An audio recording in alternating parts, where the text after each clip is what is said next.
जय हिंद दोस्तों। I hope आप सभी अच्छे होंगे और मस्त व्यस्त और स्वस्थ होंगे, ठीक है ना।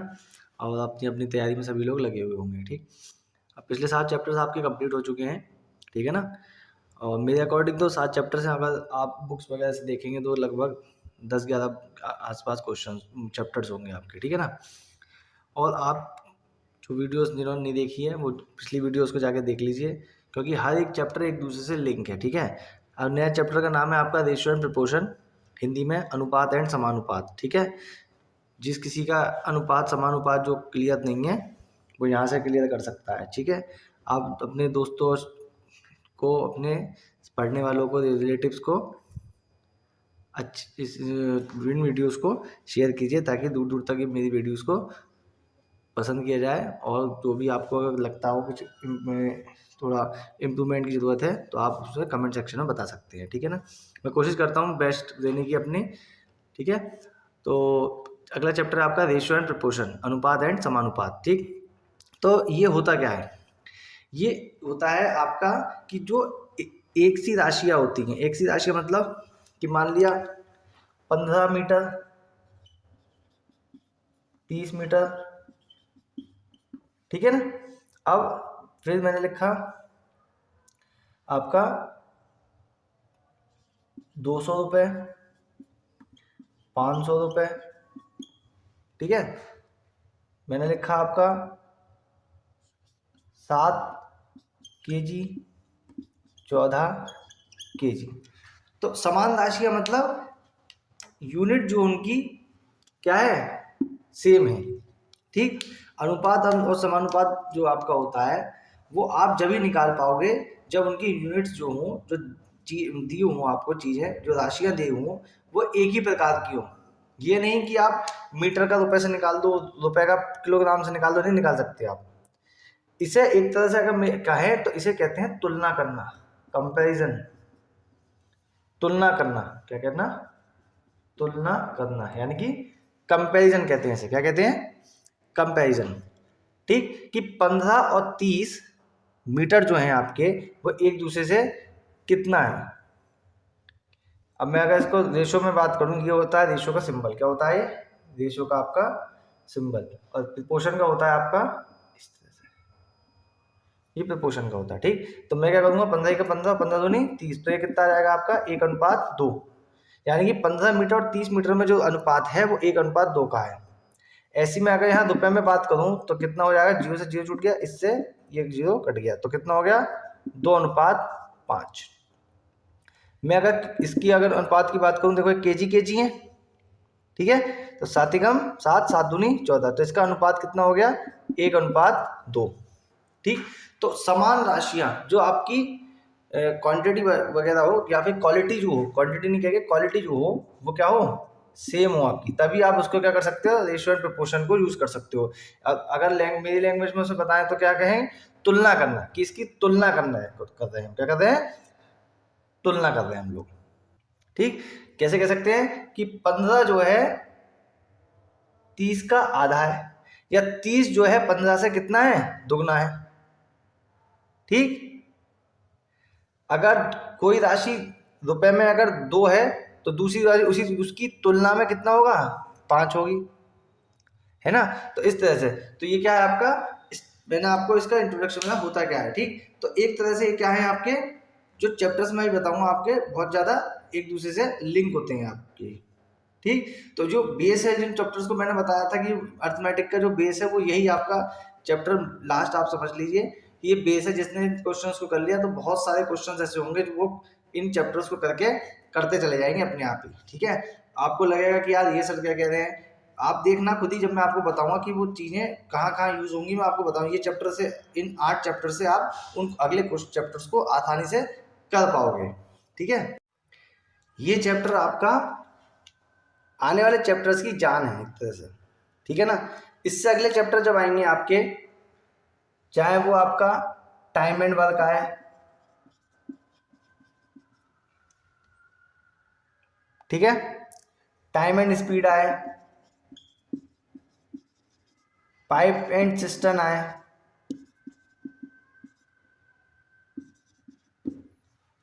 ठीक है, पाइप एंड सिस्टम, ठीक है, चाहे वो पाइप एंड सिस्टम हो आपका,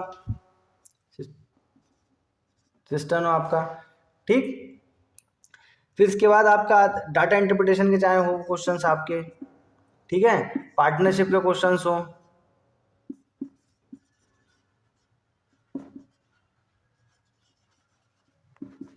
पार्टनरशिप के हो, चाहे वो एज बेस्ड हो, ठीक है ना। ये सभी चैप्टर्स, ये जो चैप्टर है आने वाले सभी चैप्टर्स की क्या है, बैकबोन है आपकी, ठीक है ना। ये आने वाले चैप्टर्स की बैकबोन है आपकी, ठीक। कुछ क्वेश्चन मिसलेनियस क्वेश्चन होते हैं जो कई सारे चैप्टर्स के मिला के आपको बनाए जाते हैं, जो थोड़ा सा बड़े क्वेश्चन हो जाते हैं, ठीक है। तो ये ऐसा नहीं है कि भाई एक चैप्टर ज़्यादा कर लेते हैं पिछले छोड़ देते हैं, ऐसा नहीं है, सब चैप्टर एक दूसरे से मिले हुए हैं, तो कोई भी चैप्टर आप स्किप मत कीजिए, लगातार सब देखते हुए चलिए, ठीक है ना। अब मैंने बताया आपको कि जो चैप्टर्स हैं एक दूसरे से क्या होता है, लिंक होते हैं, ठीक है। लिंक कैसे होते हैं आप देखिए, हमने पता है कि पहले नंबर्स होते हैं, तो नंबर्स को अगर हम लिख दें, अगर जैसे मैंने अभी 1/1 और 2 लिखा, ठीक, अगर मैं इसे डिवाइड करूं तो क्या बन जाता है, ये बन जाता है आपका फ्रैक्शन नंबर, भिन्न संख्या बन जाती है, क्या बन जाती है, भिन्न संख्या। अब अगर मैं इस भिन्न संख्या को कहूं कि क्या इसकी 100 से मल्टीप्लाई कर दूं तो ये क्या बन जाता है, प्रतिशत बन जाता है आपका, ठीक है। और मैं अगर इसको 100 से मल्टीप्लाई कर सीधे सीधे ऐसे लिख दूं तो ये प्रोबेबिलिटी भी हो जाती है, क्या हो जाती है, प्रोबेबिलिटी हो जाती है आपकी, प्रायिकता कि 2 में से कितना, 1, ठीक है। अगर मैं इसको 1/2 को ऐसे भी लिख सकता हूं तो ये क्या हो गया, अनुपात हो गया आपका, आ गया समझ में। तो आप देखिए सब ठीक एक दूसरे से क्या है, लिंक है आपके, ठीक। तो जिन बच्चों ने पिछले वीडियोस नहीं देखी वो वीडियोस देख लें, और जिन्होंने देख ली है उनको चैप्टर बहुत आसान लगेगा, एकदम उनके समझ में आ जाएगा, क्योंकि मैं आपको बताता हूँ पहले वीडियोस में कि मैं केवल एक चीज बताता हूँ छोटी सी, केवल उस चीज को पकड़ के रखो आप, सारे क्वेश्चन अपने आप ही सॉल्व होते चले जाएंगे, जो कहे वो करते चलिए, आंसर अपने आप आपके निकल के आ जाएगा, ठीक है ना। जिन बच्चों ने नहीं देखे पिछली वीडियो, प्लीज प्ले लिस्ट में जाके पहले एक बार देख ले, छोटी छोटी वीडियोस हैं, हर चैप्टर की आप 6 से 7 वीडियो हैं, हर टाइप के क्वेश्चन कराए गए हैं, 40-50 क्वेश्चन आपके वो होंगे, सारे क्वेश्चन जो होंगे टोटल मिलाकर सब टाइप के क्वेश्चन उसमें कवर कराए गए हैं, ठीक है ना। अब उन्हें देख के ज़्यादा से ज़्यादा आप प्रैक्टिस करिए, और अब देखिए कैसे करके लिंक होता है मैं आपको बताता हूँ। जैसे जैसे हम क्वेश्चन करते चले जाएंगे आपको खुद पता चलता चल जाएगा कि सभी कुछ चैप्टर्स जो हैं एक दूसरे से लिंक होते हैं, तो पिछले वीडियो से हमें नहीं जोड़नी चाहिए। तो आप देखिए अब मैं लिखता हूँ थोड़ा इंट्रोडक्शन से, अब आगे बढ़ के हम थोड़े से कंसेप्ट की तरफ बढ़ते हैं। अब देखिए कहीं लिखा हुआ है आपका 2/3, ठीक है। तो इसका क्या है कि इसके इक्विवेलेंट नंबर्स निकालने हैं, हमें क्या निकालने हैं, इक्विवेलेंट नंबर्स। तो उसमें क्या करेंगे हम, जितना ऊपर मल्टीप्लाई करेंगे उतने ही नंबर से नीचे मल्टीप्लाई करेंगे, ठीक है ना। ये नहीं ऊपर 3 से कर दी नीचे 2 से कर दी, नहीं, जितना ऊपर करोगे उतना ही नीचे से मल्टीप्लाई करोगे। 4/6, 10/15। अगर मैं इसे कैलकुलेट कर दूं, अगर मैं सिंप्लीफाई करूं तो कहाँ पहुंच जाएंगे हम, यहीं पहुंच जाएंगे, कहाँ पहुंच जाएंगे, यहीं पहुंच जाएंगे,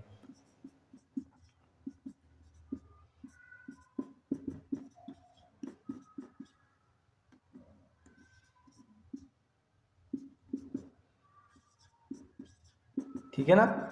तो एक ही नंबर से क्या करेंगे, मल्टीप्लाई करेंगे, सेम नंबर से मल्टीप्लाई करेंगे ऊपर और नीचे, तो ये इनकी क्या होंगे, इक्विवेलेंट नंबर्स आपके निकलते चले जाएंगे, ठीक है। किसी भी नंबर से अगर मल्टीप्लाई और बड़े नंबर से मैं अगर निकालूं तो वो भी निकाल सकता हूं, लेकिन कंडीशन क्या है कि आपको जो मल्टीप्लाई करनी है वो एक ही नंबर से आपको मल्टीप्लाई करनी है, सेम सेम, जितना ऊपर से करो उतना ही नीचे नंबर से मल्टीप्लाई करोगे आप, ठीक है। अब है कि अगर ए अनुपात बी है और सी अनुपात डी है, तो इनका जो समानुपात होगा वो A into D equals to B into C होगा, ठीक है। इन्हें ये जो लिखा हुआ है मैंने, अब ये जो ए और डी होते हैं, जो ए और डी ये क्या होते हैं, बाह्य पद, क्या होते हैं, बाह्य पद, और ये क्या होता है, ये होते हैं मध्य पद, क्या होते हैं, मध्य पद, ठीक है ना। बीच में नहीं दोनों, इंग्लिश में से कहेंगे इस कंडीशन को मतलब मल्टीप्लाई होती है ना, तो इसे कहेंगे प्रोडक्ट ऑफ एक्सट्रीम। भाद है ना, भाद है ना, तो भाद वालों को एक्सट्रीम। किसी भी चीज के अगर वर्ड के पहले अगर एक्स लग जाता है, एक्स, तो वो बाहर जाने से संबंधित होता है आपका, ठीक है, बाहर से संबंधित होता है आपका, ठीक है। तो ये क्या है, रूट वर्ड होता है एक्स। एक्स जो होता है क्या होता है, रूट वर्ड होता है आपका, मतलब जैसे एग्जिट हुआ, ठीक है। तो आगे देखिए कि बाह्य पद आपके, ठीक, तो ये क्या होंगे, प्रोडक्ट ऑफ, मल्टीप्लाई होती है ना इनकी, प्रोडक्ट ऑफ एक्सट्रीम, और इन दोनों की मल्टीप्लाई हो रही है अंदर वालों की, तो प्रोडक्ट ऑफ मीन। तो बाह्य पद का जो गुणनफल होता है वो मध्य पद के बराबर होता है, ठीक है। Product of extreme equals to product of mean, ठीक है ना। अब है अगर ए बी सी डी जो है आपके फोर्थ रूट से फोर्थ प्रोपोर्शन है, ठीक है ना, या फिर ये कहें कि ए बी सी डी जो है वो प्रोपोर्शन में है, तो इनका फोर्थ प्रोपोर्शन क्या होगा, जो मैंने इससे पहले बता चुका हूं मैं आपको। फोर्थ प्रोपोर्शन क्या होगा, A upon B equals to C upon D. अगर मैं पहले, इससे पहले मैंने क्या बताया था, रेशो में बताया था आपको कि ए रेशो प्रोपोर्शन का सिंबल प्रोडक्ट ऑफ एक्सट्रीम जो होगा प्रोडक्ट ऑफ मीन के इक्वल होगा, यानी कि ए इंटू डी बराबर बी इंटू सी, ठीक है ना। अगर ए बी सी डी आपका किसमें है, रेशो में आपके, तो ये क्या होंगे, तो इसका फोर्थ प्रोपोर्शन पूछेगा आपसे, क्या पूछेगा, फोर्थ प्रोपोर्शन पूछेगा, ठीक। अब यहाँ क्या पूछ रहा है, दूसरी कंडीशन में क्या पूछता है सवाल कि मीन प्रोपोर्शन। तो मीन प्रोपोर्शन के बारे में जब वो बात करेगा, तो मीन के बीच में कौन सा है, मीन मतलब बीचों बीच में, बीच में कौन सा है, बी, तो इसको कैसे लिखेंगे, A B B C, ratio इसका इससे और बीच में प्रोपोर्शन, तो यानी कि इसकी मल्टीप्लाई इससे, इसकी multiply, product of extreme product of mean के बराबर होता है, यानी कि ए सी इक्वल्स टू बी स्क्वायर। तो ये दोनों ही क्वेश्चन सीधे सीधे पूछे जाते हैं आपके, दोनों ही क्वेश्चन आपके सीधे सीधे। एक में पूछ लेगा आपको फोर्थ रूट, तो आपको ए बी सी डी मानने हैं और इस तरह से, और जब वो आपके कहेगा मीन प्रोपोर्शन, तो ए बी सी मानने हैं, तो मीन क्या होता है, बीच वाला, बीच वाला क्या हो गया, बी को इस तरह से, ए का बी से और बी का सी से, तो ये क्या हो गया, ए बी बी सी। ये चीज आपको बहुत, ये चीज ज्यादा इंपॉर्टेंट है, ठीक है। अगले सवालों में जो सवाल होंगे उसमें ये चीज बहुत ज्यादा इंपॉर्टेंट है, ये आपके सामने अभी आ जाएगी। अब देखिए एक चीज मैंने आपसे लिखा, आपके सामने लिखा P ratio Q equals to 3:4। ध्यान से समझ लेना, बहुत बहुत इंपॉर्टेंट चीज बताने वाला हूं मैं आपको, कि लिखा हुआ है P ratio Q equals to 3:4। P का अनुपात Q से जो बराबर है वो 3:4 है।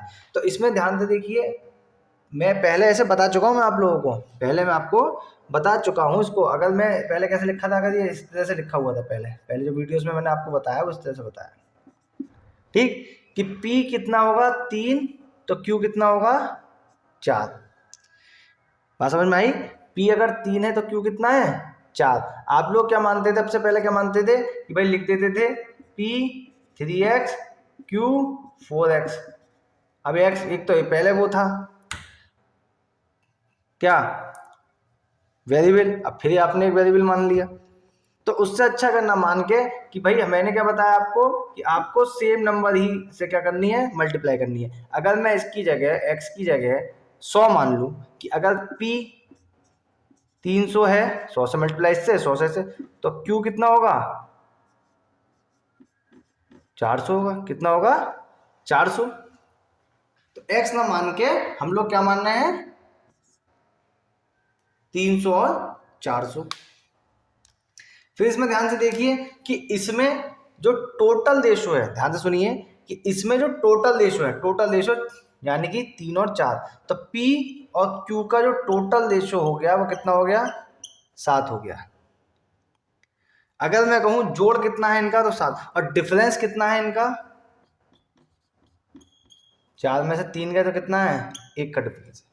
कितने का डिफरेंस है, 1 का। ये चीज आप ध्यान से देख लो, जल्दी कैलकुलेशन करने के लिए, समय बचाने के लिए आपको इस चीज को ध्यान रखना है। ठीक है ना। पहली बात कि P रेशो Q है तो हम उसे क्या लिख सकते हैं, P अपॉन Q लिख सकते हैं। मैं पहले इस तरह से बता चुका हूं। अगर P आपका 3 है तो Q कितना है आपका 4। ठीक, और कोशिश करिए कि x ना मान के हम लोग इस तरह से माने, अगर मानने की जरूरत पड़ रही है हमें तो। ठीक, अगर मैं इसका टोटल कहूँ, टोटल रेशो कितना है 7 और डिफरेंस कितना है 1। अब मैं कहूँ कि कुल का मतलब टोटल का P कितना है, तो टोटल कितना है 7 और P कितना है 3, मतलब 7 गोले अगर मैंने बना दिए, 1 2 3 4 5 6 7, तो 7 में से P आपके 3 है और Q आपके 4 है। ठीक है ना। अगर मैं कहूं कि इनका P और Q का जो डिफरेंस है वो कितना है, तो भाई डिफरेंस कितना है कुल का, टोटल की बात चले तो कुल कितने हैं, कुल का वाली नीचे है कितना अंतर 1। ठीक है ना। ये खुद में कितना होता है 100%, कितना होता है परसेंट, देखा मैंने खुद मेरे मुंह से निकला नहीं कि ये टोटल रेशो जो है वो कुल कितना होता है 100%। अगर कहीं पे आपको कोई परसेंट में और रेशियो में बात करेगा, डाटा इंटरप्रिटेशन वक्त जब हम फिगर वाले क्वेश्चंस की बात करेंगे तो वहां पे इस चीज का ध्यान रखना है कि भाई कैसे दिया है उसने, इस तरह से दिया है भाई टोटल जो रेशियो है वो कितना है 100% है हमारा। बात समझ में आ रही है। ठीक, ध्यान से, बार बार मैंने आपको कई बार बता भी दिया है और आप वीडियो को पॉज करके भी देख सकते हैं, रिपीट करके भी देख सकते हैं आप। ठीक है, बैक में जाके देख सकते हैं, बैक करके भी आराम से देखो। ठीक है, तो ये चीज़ें समझ में आई आपके, तो मैंने ये बताया। ठीक है, उसके बाद मैंने ये बताया 7 कैसे डिफरेंस बताया, फिर ये बताया, फिर ये बताया मैंने आपको। ठीक है ना, आगे बढ़ते हैं। तो सवाल देखते हैं आपके, है ना। P अनुपात Q 3:4 है, Q अनुपात R 8:9 है। तो इसमें एक चीज देखिए ध्यान से कि यहाँ पे ये चीज आपकी कॉमन होनी चाहिए। क्या होनी चाहिए, कॉमन। अगर ये चीज कॉमन नहीं है तो आप तुलना नहीं कर पाओगे, आप तुलना नहीं कर पाओगे। अब इसमें हम अगर पढ़े इसको तो P का अनुपात Q के साथ तो Q का अनुपात R के साथ बोल के देखिए, Q का अनुपात P का अनुपात Q के साथ और Q का अनुपात R के साथ, तो हमें इस तरह से एडजस्ट करनी है। ठीक, अब देखो इसमें कैसे करेंगे, हमें ये यहाँ पे Q है तो यहाँ वाली जो है आपका रेशो अनुपात वो बराबर करना है। अब यहाँ पे कितना है 4, यहाँ कितना है 8, इसमें जो Q है वो कितना है 4, इसमें जो Q है वो कितना है 8, तो इनको हमें बराबर करना है। बराबर कैसे करेंगे, यहाँ पे बराबर कैसे करेंगे भाई इसको 8 बनाना है तो किससे मल्टीप्लाई कर दो, 2 की। ध्यान से देखो 2 की मल्टीप्लाई दोनों से होनी है, इससे भी और उससे। मैंने बताया था ना शुरू में ही कि ऊपर और नीचे समान नंबर से मल्टीप्लाई करनी है, तो इसकी मल्टीप्लाई 3 से भी होगी तो और 4 से भी होगी। तो ये क्या बन जाएगा 3 दूनी 6, 4 दूनी 8, और ये तो आपका 8:9 तो है ही। अब इस रेशो से आपका कोई मतलब नहीं दिया। अब उसने पूछा है क्वेश्चन आपसे, तो P Q R का अनुपात बताओ, तो भाई कितना हो गया, ये देखो हो गया बराबर 6:8:9। अब वो आपसे ये भी पूछ सकता है कि P का Q के साथ अनुपात बताओ, P का R के साथ बताओ, Q का R के साथ बताओ। तो आप बस देख लो भाई, ये कितना है 6, ये कितना है 8, और R कितना है आपका 8, आपका 9 है। तो बस निकाल दो अनुपात। अब मान लो P अनुपात R पूछा है उसने, भाई जब P कितना है 6 तो R कितना है 9 है, नहीं है। ऑप्शन में हो सकता है सिंप्लीफाई करके दे रखा हो तो 2 बार में और ये 3 बार में, तो 2:3 होगा आपका। ठीक है ना।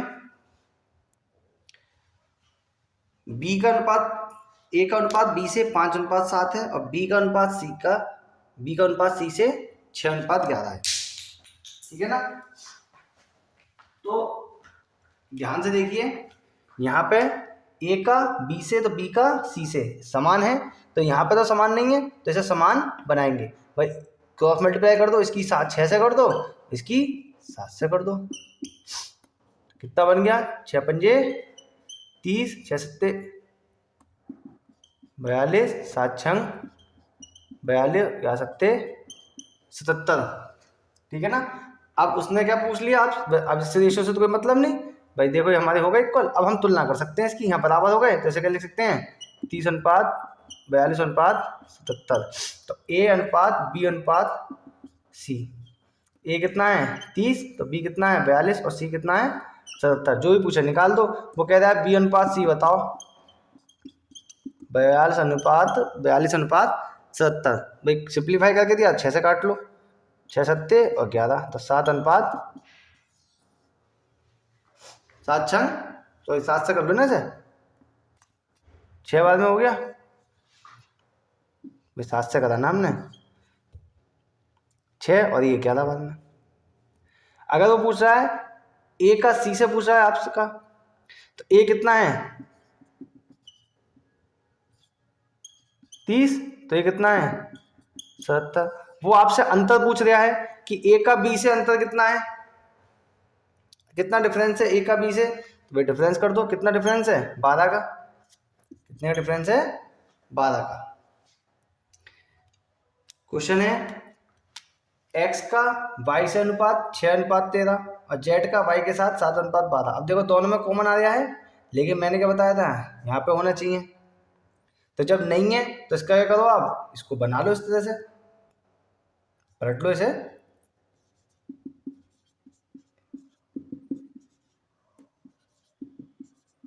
इसे पलट लिया तो इसे पलटो,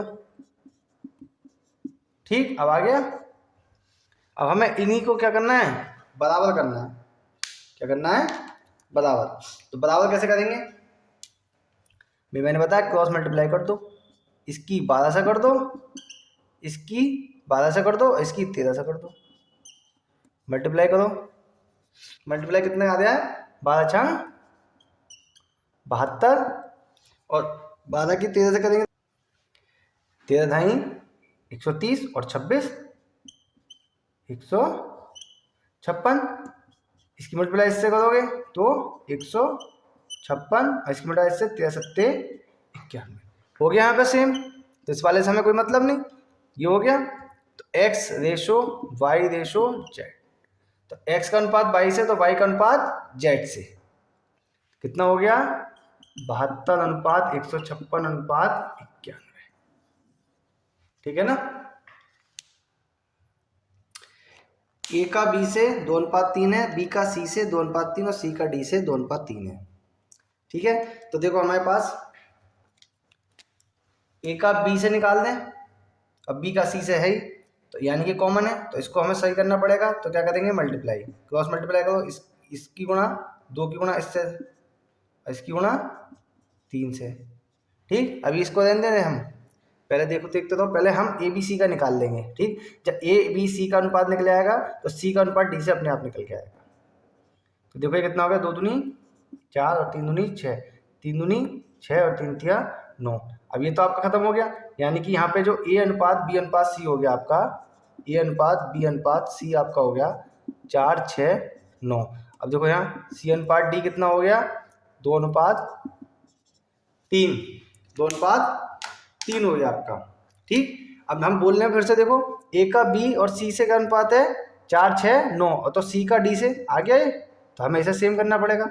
इसे सेम करने के लिए क्या कर देंगे, यहाँ 2 से मल्टीप्लाई, इसकी यहाँ पे 9 से मल्टीप्लाई, तो कितना हो जाएगा 2 चौक 8 12 18, इसकी मल्टीप्लाई करेंगे तो कितना हो गया 2 नाम 18 अनुपात में है ना, और 9 तिया 27 हो गया बराबर 18 18।